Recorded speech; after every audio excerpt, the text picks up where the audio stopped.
सो hey guys, क्या हाल चाल है आपके। फाइनली मुझे याद आ गया कि मेरी एक टेक एंड टेलीकॉम न्यूज़ की सीरीज भी चल रही थी। ये वीडियो उसका 8th पार्ट है। अब जो मेरी मेजर ऑडियंस है उनका जो ज़्यादातर इंटरेस्ट है वो है टेलीकॉम न्यूज़ में। हम इस सीरीज में ज़्यादातर टेलीकॉम न्यूज़ को ही डिस्कस करेंगे। अब सीधा स्टार्ट करते हैं आज की वीडियो को। बट वीडियो स्टार्ट करने से पहले वीडियो को लाइक कर देना, चैनल को सब्सक्राइब कर देना, इससे चलिए काफ़ी ज़्यादा हेल्प होती है। अब डिस्कस करते हैं आज का पहला अपडेट जो कि है BSNL की तरफ से। अब प्राइस हाइक जब हुआ तो सब लोगों ने यहाँ पे हमारी प्राइवेट टेलीकॉम कंपनीज को सोशल मीडिया में बॉयकॉट करना स्टार्ट कर दिया।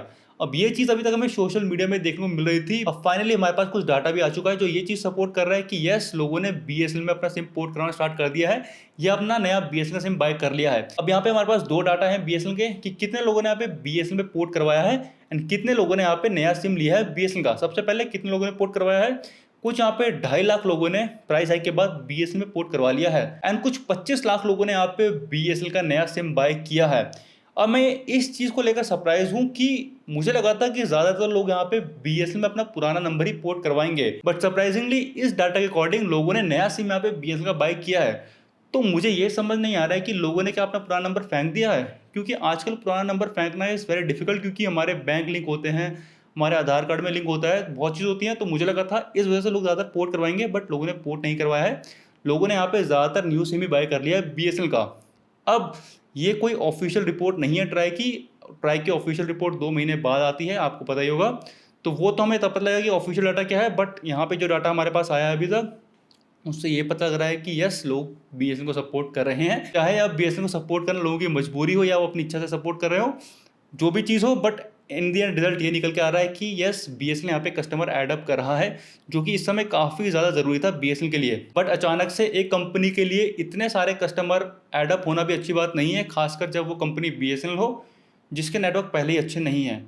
क्यों होता है ऐसा? क्योंकि जैसे ही नेटवर्क में लोड बढ़ता है, अचानक से इतने सारे सब्सक्राइबर आ गए BSNL के पास, तो नेटवर्क इतने सारे जो कॉल्स है, इतना ज़्यादा डाटा है, वो संभाल नहीं पाता है, क्योंकि उसको अभी तक इतने ज़्यादा कस्टमर्स की आदत नहीं थी। यहाँ पे नेटवर्क में लोगों को दिक्कत होना स्टार्ट हो जाती है। अब यहाँ पे मैं BSNL का कोई हेटर नहीं हूँ, मैं आपको बस फैक्चुअल डाटा बता रहा हूँ। अगर किसी नेटवर्क में अचानक से लोड बढ़ जाता है, मतलब ज़्यादा सब्सक्राइबर आ जाते हैं, तो वो नेटवर्क थोड़ा स्लो हो जाता है एंड उसमें आपको थोड़ी दिक्कतें देखने को मिलती हैं।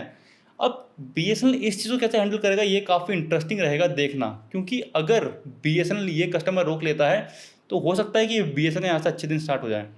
अगर ये नहीं रोक पाता है, पिछले प्राइस हाइक की तरह, जैसे हमने देखा था पिछले प्राइस हाइक में भी बहुत से लोगों ने BSNL में पोर्ट करवाया था, पर 3 महीने बाद लोगों ने छोड़ना भी स्टार्ट कर दिया था। अगर BSNL इन लोगों को रोक लेता है तो काफ़ी अच्छी बात रहेगी। एंड अब सेकंड न्यूज़ भी BSNL की तरफ से है कि जो BSNL 4G है, गवर्नमेंट उसे काफ़ी जोरों शोरों से यहाँ पे बिछा रही है। एक प्रोजेक्ट था गवर्नमेंट का, सैचुरेशन प्रोजेक्ट करके नाम था इसका। इस प्रोजेक्ट का जो मेन पर्पस था वो ये था कि गाँव में BSNL 4G पहुँचाना, हाई स्पीड इंटरनेट गाँव गाँव में पहुँचाना। इसमें कुछ 24,000 गाँव थे एंड जो इस बजट था इस प्रोजेक्ट का वो था कुछ 26,000 करोड़ रुपए। एंड इस प्रोजेक्ट ने एक यहाँ पे माइलस्टोन अचीव कर लिया है, कुछ हज़ार BSNL साइट्स का। तो यहाँ पे काफ़ी अच्छी बात है। एंड अगर हम ओवरऑल इंडिया में बात करें तो कुछ 1 लाख साइट्स में यहाँ पे BSNL 4G लग चुका है। तो गवर्नमेंट यहाँ पे काफ़ी तेज़ी से BSNL 4G यहाँ पे डिप्लॉय कर रही है। मेरे एरिया में तो आ चुका है। आप कमेंट सेक्शन में बता सकते हो कि आपके एरिया में BSNL 4G आया है अभी तक या नहीं आया है। BSNL की तरफ से यही 2 अपडेट्स थे। अब बात करते हैं जियो की। अब जियो ने यहाँ पे अपनी रिसेंटली Q1 2025 की यहाँ पे रिपोर्ट यहाँ पे पब्लिश की है। अब इस रिपोर्ट में बहुत चीज़ होती है, कितना प्रॉफिट हुआ एंड सब कुछ अच्छी बातें बताते हैं अपने नेटवर्क के बारे में ये। बट अब हम यहाँ पे एक चीज़ यहाँ पे काफ़ी हाईलाइटिंग पॉइंट है वो डिस्कस करते हैं। जियो ने कहा है कि जो इनका एयर फाइबर है वो पैन इंडिया में यहाँ पे रोल आउट हो चुका है।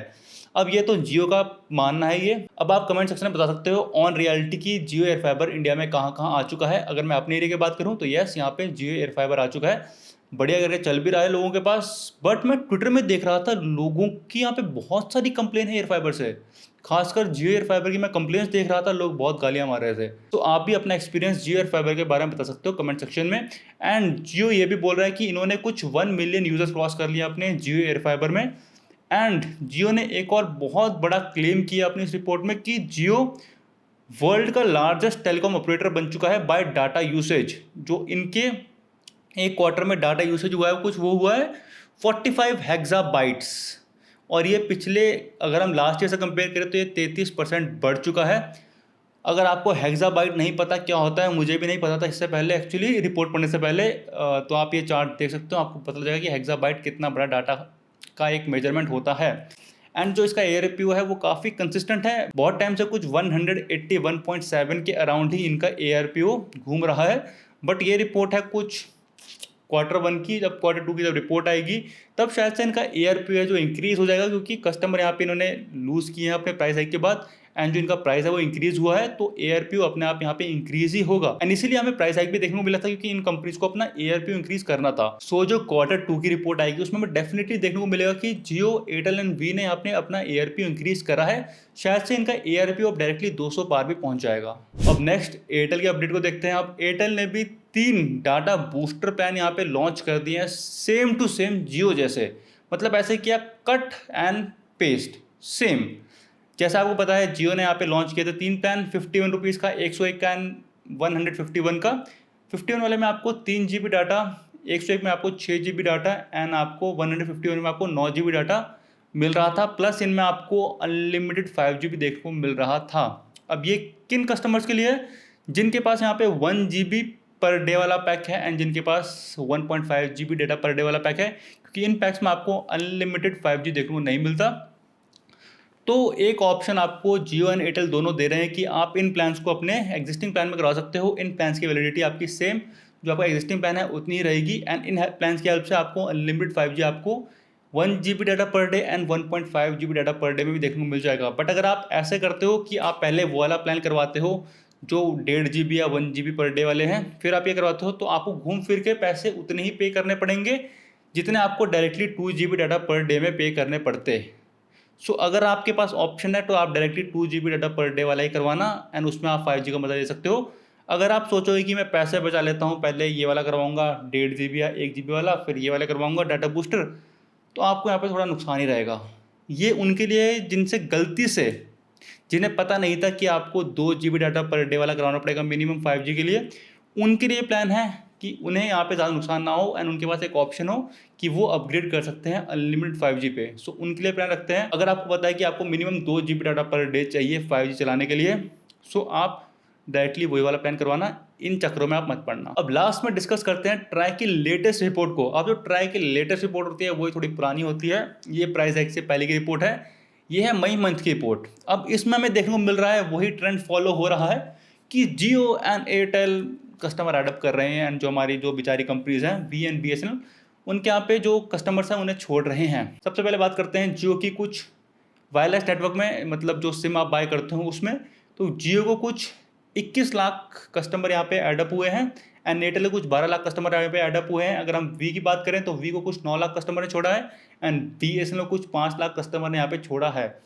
अगर हम वायर लाइन नेटवर्क की बात करें, मतलब फाइबर की बात करें, तो यहाँ पर भी जियो को कुछ 3 लाख कस्टमर एडअप हुए हैं, एंड अगर हम एयरटेल की बात करें तो कुछ 1 लाख कस्टमर यहाँ पे एडअप हुए हैं, एंड सरप्राइजिंगली वी के भी यहाँ पे कस्टमर एडअप हुए हैं कुछ 12,000।